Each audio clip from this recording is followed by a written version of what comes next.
Do you think when companies communicate that message in the modern day, I would say there's a time really all the way up through the 90s where brick and mortar was your, that cornerstone, the big bank on the corner. Like that's what, made you the big guy on the block, But I think virtually that's really changed that aspect. And so what do you feel from your unique perspective? Do you feel it's more the brick and mortar and to show that you're that big company, or is it your virtual presence, or really is it a combination of the two?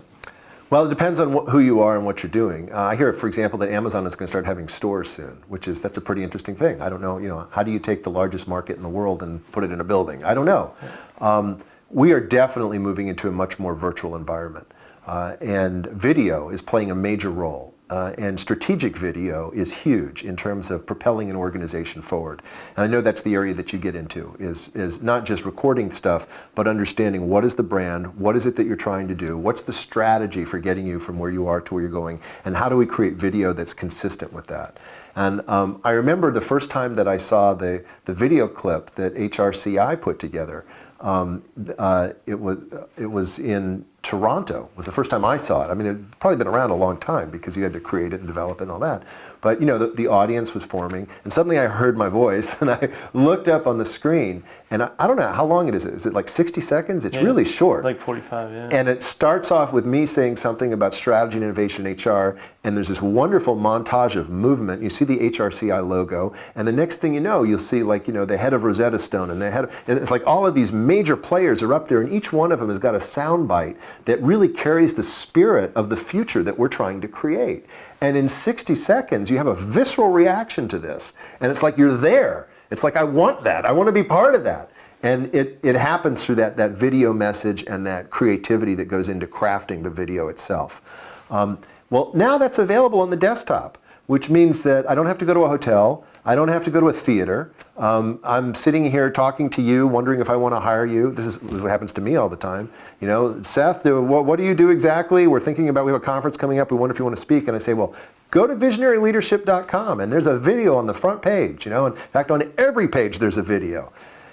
Back in 1996, when I first started speaking, to get someone to look at a video was a 2-week process. A DVD had to go in the mail. They had to wait till they received it. It got dropped in with all their other junk mail. It might even get thrown out and you'd have to send another one. Finally, you'd cajole the person into watching it. Then you'd have a phone conversation. Now that whole process can happen in 45 seconds. And if you think about what that does for my business, for example, contracting the sales process from 2 weeks to 45 seconds, that's a magnitude, that is just phenomenal, right? And it's available to everyone right now. So the virtualization of the business presence is huge. Now, that's what happened in 2000, let's roll forward 13 years to today, 2013. Now me personally, I have like 60 videos that are coming out in the next 90 days that are going to be placed all over the web, not just on my website, but on a lot of different websites. And each one of those is going to get play, and each one of those is going to be out there for perpetuity. So if somebody does a search on Seth Kahan and strategy or Seth Kahan and innovation, they don't have to read a PDF, they don't have to read a document. They can actually get a 45-second clip and quickly decide, do I want to know more from this guy, or is this off the target for what I'm trying to do? Which is all I ever want to do. I never want to twist anyone's arm. I want them to be able to quickly decide, am I a match? Because I only want to work with people that I'm a match for. So if they can take a quick look at that, boom, it moves it to another level of scale. Now, if I've got 60 videos floating out there on 45 different sites, I have just gone to scale in terms of my presence in the marketplace. That's for me as a single consultant, right? Imagine what it's like for every business. I mean, every business can do that today. And so the virtual environment counts for so much more than it ever did. And in my line of work, it's way over 50% of the marketing, way over.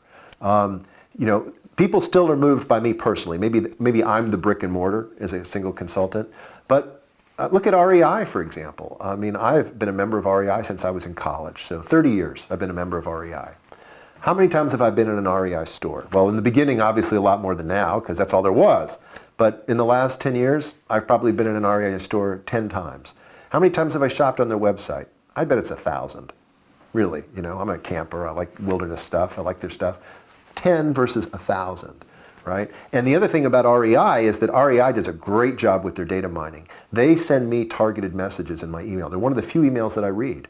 Why? Because it's appealing to me. It's not I get, I took a personal growth seminar from a well-known celebrity, and I still get emails to take that seminar that I've already taken from them. He's got a bad data mining system. I don't want to read that email, so after a while I just shut him off. But REI knows that I like wilderness camping, and they send me stuff about one-man tents, or, this is the kind of stuff I'm interested in. So I go and read it. And again, that's part of the virtual world, that ability to synthesize data and target people and give them what they want.